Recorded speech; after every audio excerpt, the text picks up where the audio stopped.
নমস্কার বন্ধুরা, আমি ভাবনা গল্পের আসন পেতে তোমাদের জন্য নিয়ে এসেছি গল্প আসন। রাজা বিক্রমাদিত্য একদিন তার বন্ধুর বাড়িতে নিমন্ত্রণ খেতে গিয়েছেন। নিমন্ত্রণ খেতে গিয়ে রাজা, রানী, রাজার বন্ধু, তার পাত্র মিত্র সকলেই অনেক খুশি। কিন্তু হঠাৎ করে একজন প্রজা এসে খবর দিলেন, মহারাজ, গ্রামে মানিকলালের ছেলেকে ভূতে পেয়েছে। তখন রাজা বিক্রমাদিত্য সেখানে উপস্থিত ছিলেন। খবর শুনে রাজা তার বন্ধুকে বললেন, চলো বন্ধু, একবার ব্যাপারটা দেখে আসি। বিকেল হয়েছে, রাজা আর রাজার বন্ধু গ্রামে ঘুরতে বেরোলেন। ঘুরতে বেরিয়ে যথারীতি মানিকলালের বাড়ি গিয়ে উপস্থিত হলেন। সেখানে গিয়ে সব শুনলেন। শুনে রাজা বিক্রমাদিত্যের যা বোঝার সবই বুঝলেন। বৃদ্ধ মানিকলাল রাজার বন্ধু আর রাজার কাছে খুবই কান্নাকাটি করছেন।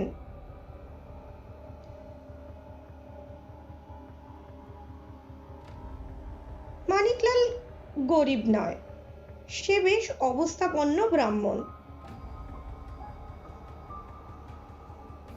ছেলেকে উপযুক্ত শিক্ষা প্রদান করেছেন। ছেলে একেবারে সুপুরুষ। হঠাৎ করে কি হয়েছে তার এমন দুর্ভাগ্যের কথা ভেবেই বৃদ্ধ মানিকলালের চোখে জল আসছে। তখন রাজা বিক্রমাদিত্য বন্ধুর কাছ থেকে বিদায় চাইলেন। বন্ধুর কাছ থেকে বিদায় চাইলে তার পরিবারের বাকি সকলকে উজ্জয়িনীতে পৌঁছে দিয়ে কৌশলনগরে পৌঁছে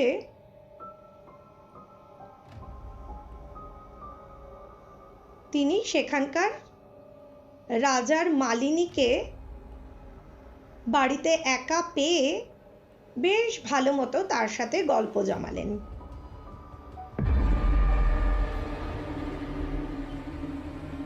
গল্প জমিয়ে সেই মালিনীকে রাজা মাসি বলে ডাকতে শুরু করলেন। তখন মালিনী তো ভারী খুশি।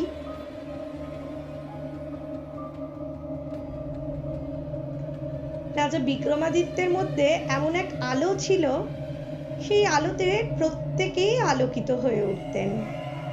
সেই জন্য মালিনীও এরকম একজন সুপুরুষকে পেয়ে একেবারে নিজের সন্তানের মতো তাকে স্নেহ করতে শুরু করলেন।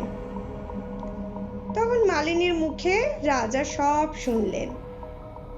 কৌশলনগরের রাজকন্যা অপূর্ব সুন্দরী, আর সেই রাজকন্যাকে ভালোবেসে কত মানুষ যে উন্মাদ হয়ে গেছে তার কোনো ঠিক নেই। কিন্তু রাজকন্যা যাকে পছন্দ করেছিলেন তার সাথে তার বিবাহ হবার নয়, কারণ সে একজন সামান্য ব্রাহ্মণের সন্তান। যদিও শিক্ষিত, যদিও সুপুরুষ, কিন্তু সে তো আর রাজা নয় বা রাজকুমারও নয়। সুতরাং তার সঙ্গে তো রাজকন্যার বিবাহ হওয়া চলে না। তাই রাজকন্যা তাকে ফেরত দিয়ে দিয়েছেন। পাছে রাজকন্যার বাবা জানতে পেরে সেই ভালোবাসার মানুষটিকে অনেক বড় শাস্তি প্রদান করেন, সেই ভয়ে বাবা যাকে বলবেন তার সাথেই বিবাহ করবেন এইরূপ মন স্থির করেছেন। তখন রাজা বিক্রমাদিত্য মালিনী মাসিকে বললেন, মাসি, তবে তো একবার তোমার রাজকন্যাকে দেখতে যেতে হয়। মালিনী মাসি বললেন, সে তো সম্ভব নয়।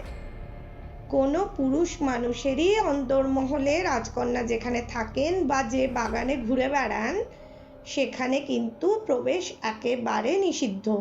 এমনকি সেখানে যে প্রহরী রয়েছে তারাও কিন্তু প্রত্যেকে মহিলা। তখন রাজা বিক্রমাদিত্য একটা মনে মনে দারুণ ছক কষলেন।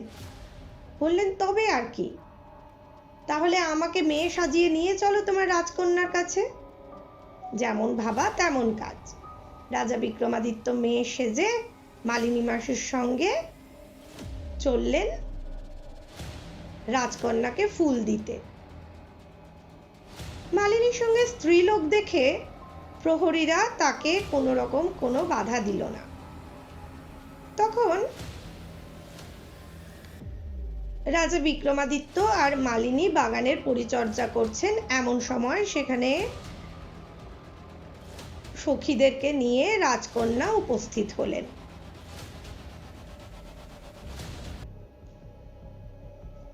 রাজকন্যা উপস্থিত হলে পরে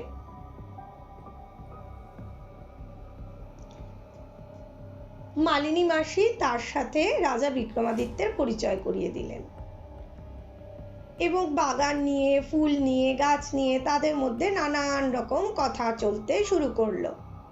রাজা বিক্রমাদিত্য নানান রকম ফুলের গল্প বলে রাজকন্যাকে ভুলোচ্ছেন। এমন সময় মালিনী মাসি কি করলেন জানো বন্ধুরা? মালিনী মাসি চলে গেলেন কৌশলনগরের রাজার কাছে। রাজাকে গিয়ে নালিশ করলেন, মহারাজ, আপনার কন্যাটি কিন্তু ভ্রষ্টা। রাজা তো অবাক, কন্যা তার অন্তঃপুরেই রয়েছে, সেখানে তো কোনো পুরুষের প্রবেশ করা নিষেধ। তার কি এমন ঘটলো যে মালিনী আর বৃদ্ধ মালিনীর ওপর রাজার কিন্তু বেশ একটুখানি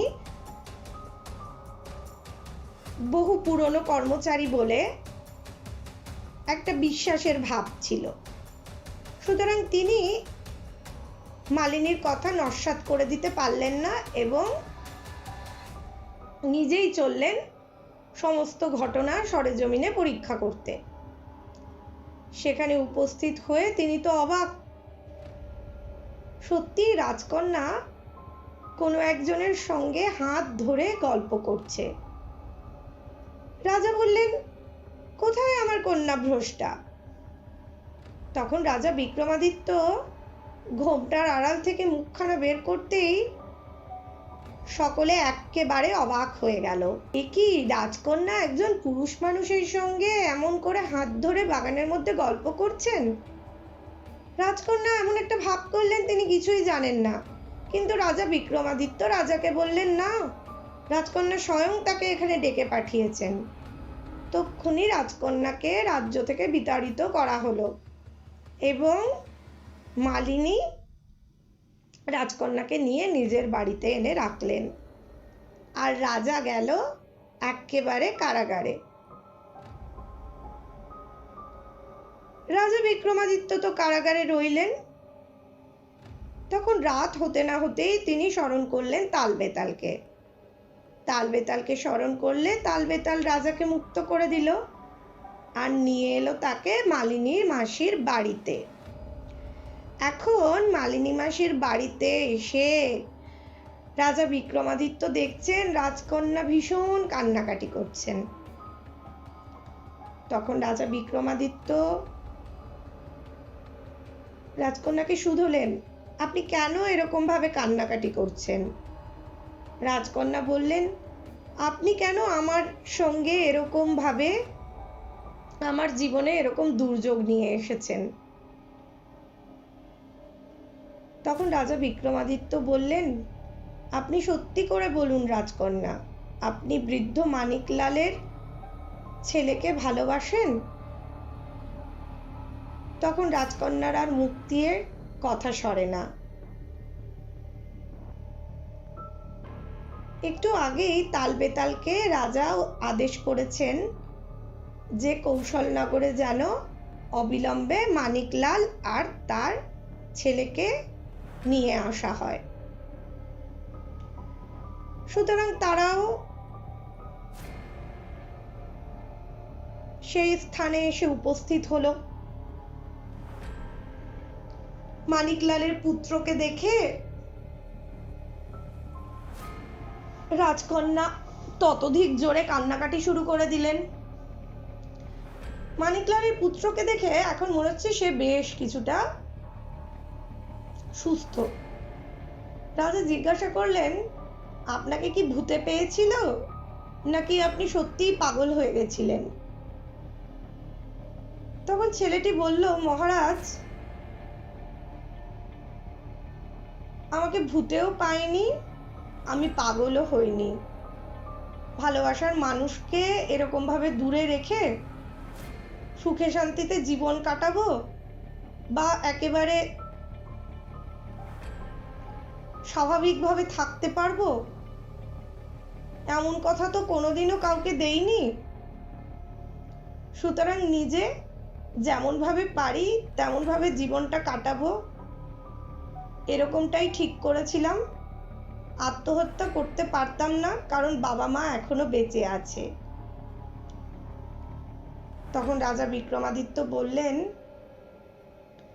রাজকন্যা, প্রয়োজনে আমি তোমাদের রাজত্বের ব্যবস্থা করব, কিন্তু তুমি যাকে ভালোবাসো এবং যে তোমাকে এতখানি ভালোবাসে, তাকে তুমি এরকম ভাবে দুঃখ দিও না। তখন আর কি রাজা বিক্রমাদিত্য মানিকলালের ছেলে, মালিনী মাসি আর রাজকন্যাকে নিয়ে উপস্থিত হলেন কৌশলনগরের রাজসভায়। তাকে আদ্যপান্ত সব বিস্তারে জানালে কৌশলনগরের রাজা সব বুঝলেন। তখন রাজকন্যার সাথে মানিকলালের পুত্রের বিবাহ দিয়ে একেবারে মেয়ে জামাইকে সুন্দর করে তিনি নিজের কাছেই রাখলেন। আর রাজা বিক্রমাদিত্য উজ্জয়িনীতে ফেরত চলে গেলেন। আশিক চা, এই গল্পটা তোমার কেমন লেগেছে? খুব ভালো লেগেছে। বন্ধুরা, যদি তোমাদেরও এই গল্পগুলো ভালো লাগে, তাহলে লাইক, সাবস্ক্রাইব আর শেয়ার করে কমেন্টে জানাও কি নতুন গল্প শুনবে। ঠিক, তাড়াতাড়ি জানাও আমাদের কি কি নতুন গল্প শুনবে।